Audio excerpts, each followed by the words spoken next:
Tanong ko lang po, ibabalik ko lang po doon sa pre-trial conference. Normal po ba yung nangyari na magmamark lang ng evidence, ino-object pa?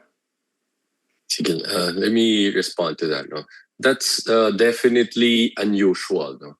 So during pre-trial conference, one of the important things that you do there is the marking of exhibits. Paliwanag ko, simple lang po ito.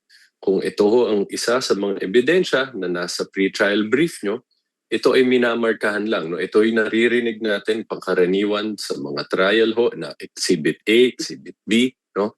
So now, ang pagmamarka ng ebidensya, ang bawat partido na gustong magmarka ng kanyang ebidensya sa pre-trial, no? Ito ho ay decision nila. No? At hindi ho kailangan ipaliwanag kung bakit mo gustong markahan itong dokumento na to, no? O itong object na ito as your evidence. No? And they do not have the right to object to it. So to answer your point, your question, very unusual ho yan, na even just the marking of the sealed BIR box was vehemently objected to by the other party. Gusto ko lang po dagdagan yung sinabi ni Attorney J. Tolosa. No? Actually, yung sa BIR box na po yan, very important po yan doon sa unexplained wealth. No? This is the only way we can actually explain kung tama ba po yung naka-reflect sa SALN na declared asset, declared liability, at saka yung legal lawful income na tinatanggap na ating Vice Presidente.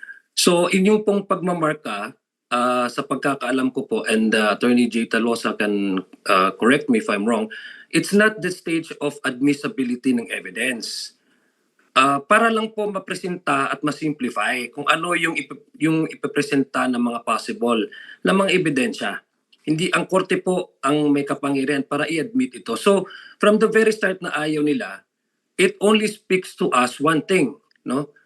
Na parang takot sila mabuksan itong box na ito. No? Baka ito yata yung smoking gun.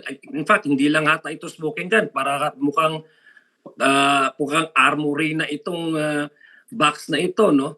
So it only speaks about their unwillingness to face the charges head-on.